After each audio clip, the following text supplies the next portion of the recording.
7화. 우리 지역 저주받은 무당집.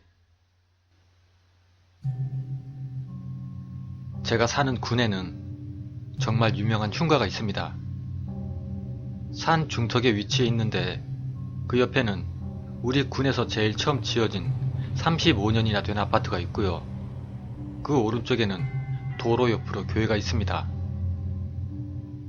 그 집은 예전에 부부무당이 살았었는데 그 부부무당은 일명 벌전을 받아서 죽었다고 알려졌습니다. 원래 무속인들은 함부로 남을 저주하거나 해야 하는 그런 비방이나 굿, 방술 등을 쓰면 신이 노해서 그런 벌전을 준다고 합니다. 그렇게 벌을 받아 죽었는데 그 부부무당은 근방에서 정말 용하기로 유명했었다고 합니다. 1970년대에는 TV에도 나올 정도로 그 정도로 유명했던 그들은 그만 재물에 눈이 멀어서 신도들에게 큰 값을 받고 남을 저주하는 부적, 비방, 굿 등을 하기 시작했고 그로 인해서 벌전을 받게 된 것이었죠. 그 무속인 부부 중에 부인은 뒷산에서 돈을 받고 퇴마의식을 하다가 마지막에 화전치기를 하던 중에 그만 옷에 불이 붙어서 그대로 사망을 했다고 합니다. 그런데 진짜 의문인 건 구슬 옆에서 돕던 다른 보살들이나 악사들, 그들은 모두 이 무당이 몸에 불이 붙어서 끄지도 못하고 그렇게 비명을 지르며 허우적대는데도 마치 무엇에라도 홀린 것처럼 아무런 조치도 취하지 않았다는 거죠. 다들 정신을 차리고 봤을 땐 이미 그 무당은 숫덩이가 되어서 쓰러져 사망한 뒤였습니다. 그리고 부인이 그렇게 벌전을 받아 죽었으면 남편이라도 정신을 차렸어야 되는데 이미 재물에 정신이 팔려서인지 이 남편 무당도 계속 남을 저주하는 그런 일을 했고 어느 날 갑자기 신병이 온 사람에게 내림굿을 해주고 그렇게 작두를 타던 중에 그만 그대로 뒤로 넘어져 뇌진탕으로 사망을 하고 맙니다. 그리고 그 뒤에 그 부부 무당이 살던 집으로 한 부부가 이사를 왔습니다. 그들은 30대 부부였고 자식 2명을 데리고 왔는데 그때 집에 강도가 들어서 그중 아내 되는 분은 2층 계단에서 흉기가 박힌 채 발견이 되었고 남편분은 목 쪽에 상처를 입고 부엌에서 발견이 되었는데 목에 입은 상처로 인한 과다출혈로 인해서 사망하시게 되었습니다. 그리고 안타깝게도 그 자식들도 2층 자기들 방에서 발견이 되는데 조사한 경찰들의 말로는 그 사망 원인이 질식이라고 합니다. 이런 일이 벌어졌지만 그 동네 사람들은 집값이 떨어진다고 엄청 쉬쉬하면서 지냈다고 합니다. 그리고 그 집을 철거하고 건설회사가 아파트를 짓는다고 발표를 했죠. 그런데 아파트를 지으려고 그 집을 밀려고 할 때마다 사고가 터졌습니다. 인부 여럿이 죽어나갔고 그래서 그 집만을 빼고 그 집 주위로 아파트를 짓게 되었죠.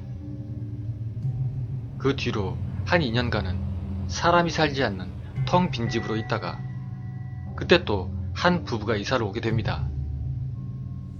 이 부부는 40대였는데 70대의 할아버지를 모시고 살았고 그 슬하에는 고등학생 아들이 하나 있었다고 합니다. 근데 어느 날부터인가 할아버지가 이상해진 겁니다.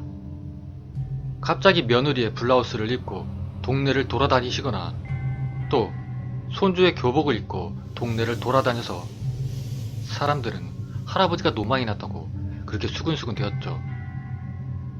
그리고 어느 날서부터인가 이 부부가 아무 이유도 없이 엄청 싸워대기 시작을 했습니다. 진짜 금슬 줬던 그런 부부였는데 서로 머리끄댕이를 잡고 물건을 던지고 그렇게 매일같이 싸워댔다고 합니다. 심지어는 그 아들도 이상해져서 전교에서 1등을 하고 정말 모범생의 인싸 스타일이던 그런 학생이 학교에서 갑자기 미친 사람처럼 실실 웃고 책상에 머리를 박아대고 또 여자 화장실에 숨어서 여자애들 놀래키고 학교 창구에서 죽은 쥐 시체를 가지고 와서 마치 아기를 다루듯이 자신의 교복 상의를 이용해서 그렇게 가지고 다녔다고 합니다. 동네에서는 혹시 예전에 죽은 그 무당 부부가 저주를 내린 거 아니냐고 그렇게 엄청들 수군수군 됐습니다. 정상적이던 가족들이 저 집에만 이사를 오고 나면 모두 다 이상해졌으니 상식적으로 생각을 해봐도 그 집이 이상하다는 그런 결론을 내렸던 거죠. 그러자 그때 보다 못한 마을 부녀 회장이 그 집의 엄마, 그러니까 그 집의 안주인에게 예전에 그 집에서 어떤 일들이 있었는지를 알려주었다고 합니다. 그리곤 무속인이라도 불러서 굿이라도 한번 하라고 했지만 하지만 이 부부는 타 종교였던 터라 아예 무시를 했다고 합니다. 그리고 그로부터 2주 뒤 추석이었습니다. 이 집 남편은 아들, 부인, 그리고 아버지에게 해서는 안 될 그런 일을 저질렀고 자기 자신 본인도 뒷산에 가서 스스로 생을 마감했다고 합니다. 그런데 문제는 정말 공교롭게도 그 남편이 죽은 곳은 20여 년 전 그 여자 무당이 구슬하다가 불에 탔던 그 장소였고 그로 인해 마을 노인들은 그것이 모두 그 무속인 부부의 저주라고 그렇게 확신하고 다니셨다고 합니다. 뭐 어찌 보면 당연한 결과겠지만 그 뒤로 이 집은 아예 사람이 안 살게 되었습니다. 아니, 안 살게 된 것보다는 못 살게 된 거겠죠. 그런데 그때 또 이상한 일이 생깁니다. 그건 바로 그 동네 사람들이 죽어나가기 시작한 거였죠.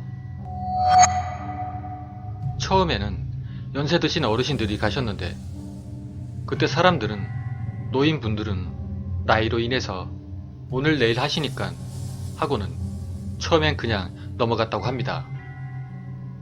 그런데 젊은 사람들도 죽어나가기 시작한 거였습니다. 제가 어린 시절 기억으로는 2주에 평균 1명씩 죽어나갔습니다. 그렇게 흉흉한 일이 계속되자 마침내 보다 못한 마을 이장님께서 이러다간 전부 다 죽겠다고 무속인을 불러다 구술하게 됩니다. 그런데 구술하면서 그렇게 의식을 진행하던 무속인이 갑자기 까무라치더니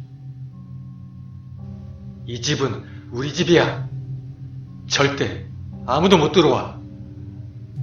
이 집에 손대는 것들은 씨를 다 멸할 것이야. 이런 말을 하고는 피 한 바가지를 토하더니 그대로 쓰러졌다고 합니다. 그리고 한참 뒤에야 정신을 차리고 깨어난 그 무속인은 나는 절대 해결 못한다고 하고 그 길로 도망을 갔다고 합니다. 이 이야기를 전해 듣게 된 만신인 우리 친척 할머니께선 벌점 받은 그 무당 부부가 내린 저주라고 하시며 우리 가족 보고 그 동네는 절대 가지 말라고 하셨고 무속인이 구술한 뒤 마을의 줄초상은 멈췄지만 30년이 거의 다 지난 지금까지도 그 집은 흉가처럼 그대로 있습니다. 군청에선 그 집을 용역업체 시켜서 밀려고도 했지만 그때마다 거짓말처럼 기사가 사고로 죽던가 또는 그 담당 공무원이 변을 당하던가 그렇게 안 좋은 일만 생겨서 그 집은 여전히 그렇게 흉가로 남아 있습니다. 퍼온 건데 진짜 실화라고 합니다. 댓글을 보니 무속인들 사이에선 아주 유명한 그런 얘기라고 합니다.